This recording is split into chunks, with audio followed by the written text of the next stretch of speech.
Good morning everyone. तो आज हम 10th क्लास का फर्स्ट चैप्टर वास्तविक संख्याओं को डीपली पढ़ने वाले हैं।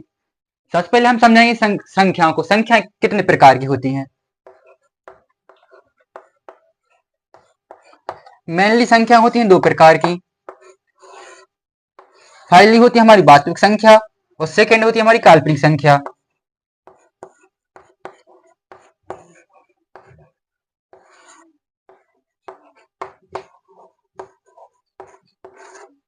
सेकेंड होती है हमारी काल्पनिक संख्या।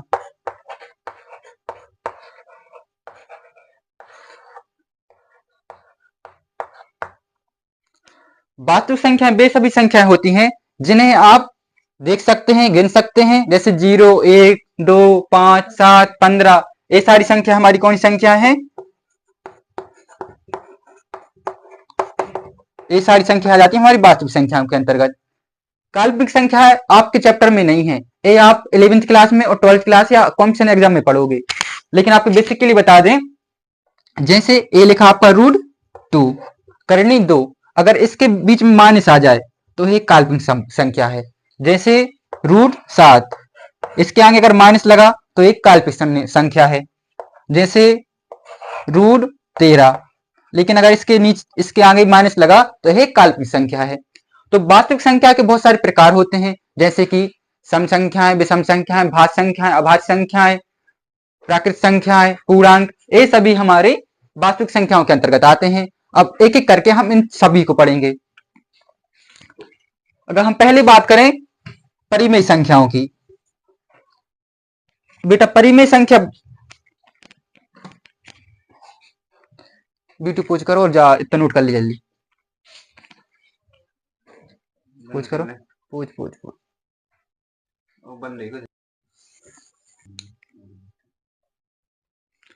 फर्स्ट है हमारी परिमेय संख्या, जो आपके सिलेबस में मोस्ट इंपोर्टेंट है।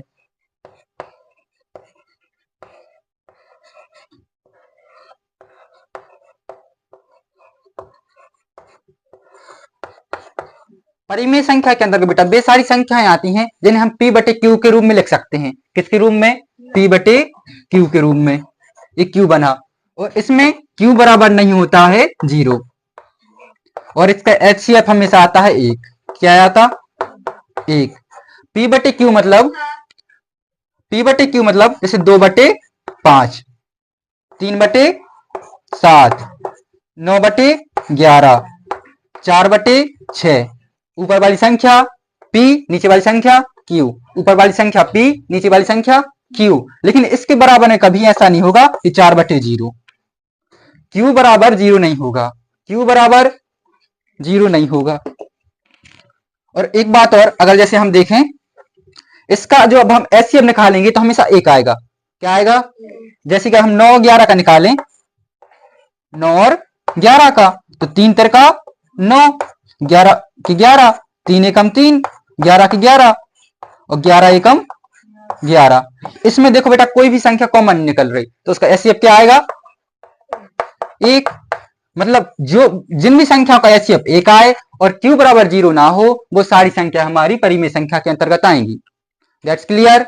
एक बार और मैं रिपीट करता हूं, वो सारी संख्याएं जो p/q के रूप में लिखी जाए और q बराबर 0 ना हो और HCF बराबर 1 हो, वो सारी संख्या हमारी परिमेय संख्या कहलाती हैं।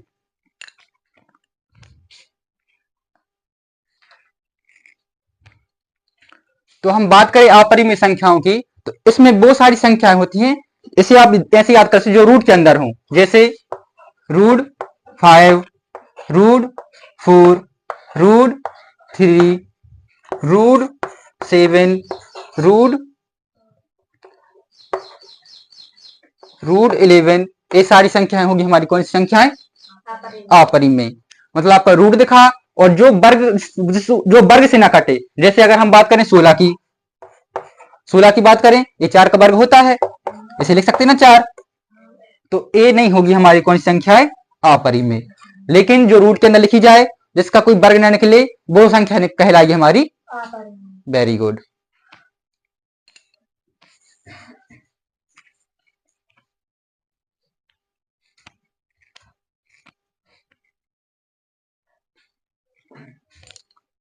तो इसके बाद हमारे लिए सबसे इंपॉर्टेंट है अभाज्य संख्याएं।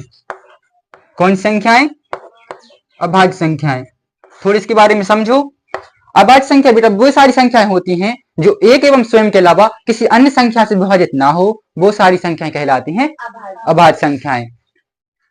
वे सभी संख्याएं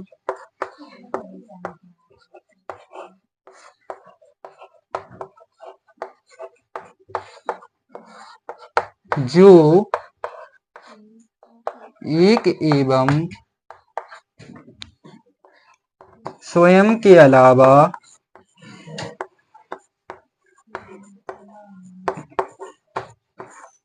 किसी अन्य संख्या से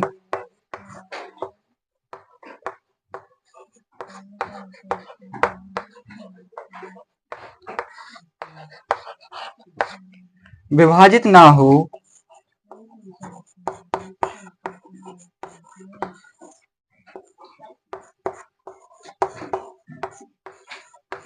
वो सभी संख्याएं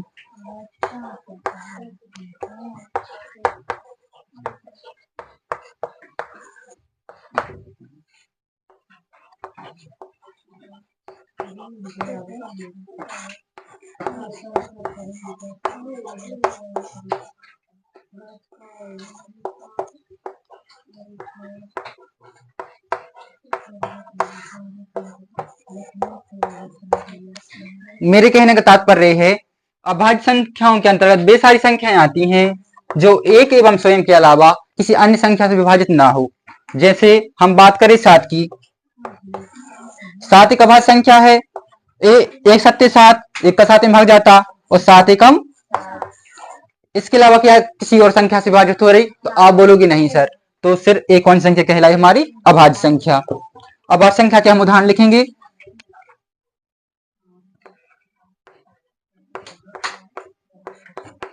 इसमें हम 2 को लेते हैं, 3, 5, 7, 11, 13, 17, 19, 23, 29,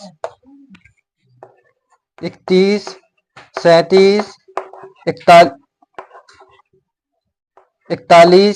43, ये सारी संख्या हमारी बेटा अभाज्य संख्या है। अगर आप इनमें से किसी भी संख्या को लेंगे तो उनका 2 से ज्यादा भाजक नहीं निकलेंगे, अर्थात वो 2 संख्याओं ज्यादा किसी 2 संख्याओं के अलावा किसी अन्य संख्या से विभाजित नहीं होगी, इसलिए ये संख्याएं कहलाएगी हमारी अभाज्य संख्याएं।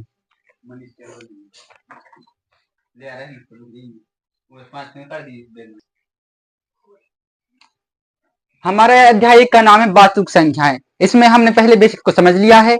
अब हमारा पहला क्वेश्चन है, निम्न संख्याओं को अभाज्य गुणनखंडों के गुणनफल के रूप में व्यक्त कीजिए। मैंने आपको अभाज्य संख्याओं में बताया था, हमेशा जब हम गुणनखंड निकालते हैं तो इन संख्याओं से स्टार्ट करते हैं। 2, 3, 5, 7, 11, 13, 17, 19, 23, 29, ये सारी संख्या हमारी अभाज्य संख्याओं के अंतर्गत आती है, प्राइम नंबर। तो हमेशा इन बढ़ते क्रम में हम क्या करते हैं? गुणनखंड निकालते हैं। जब तक 2 का भाग जाएगा तब तक हम 2 का भाग देंगे, फिर उसके बाद हम 3 पे जाएंगे, जब तक 3 का भाग जाएगा तब तक 3 का देंगे। ऐसा नहीं कर सकते बेटा कि पहले 7 का दे दिया, फिर 3 का, फिर 5 का। अगर आप ऐसा कर रहे हो तो आपका आंसर गलत माना जाएगा। ठीक है, अब जैसे हमारे हैं 140 के हमें निकालने हैं गुणनखंडों के गुणनफल, तो 140 के सबसे पहले तो हम गुणनखंड निकालेंगे। ये लिखे 140। मैंने आपको बताया था कि 2 के अलावा सभी सम संख्याएं भाज्य संख्याएं होती हैं, और उन सब में 2 का भाग चला जाता है। सारी सम संख्याओं में 2 का भाग चला जाता है, तो सबसे छोटी हमारा प्राइम नंबर है 2। सबसे पहले हम 2 का भाग देंगे। 2 सत्ते 14, 0 का 0। 70 भी हमारी सम संख्या है, फिर से हम 2 का चला गया, 2 3 6, 7 में से 6 चला गया, बचा 1, हो गए 10, 2 पंचे 10। अब देखो अगर 35 खुद एक विषम संख्या है, 2 के बाद हम जाते 3 पर, 3 से इसमें भाग जाएगा नहीं, उसके बाद जाएंगे हम 5 पर, तो 5 का चला जाएगा, 5 7 35, और 7 एकम 7। तो हमारे 140 के गुणनखंड निकले 2 इंटू 5 इंटू 7।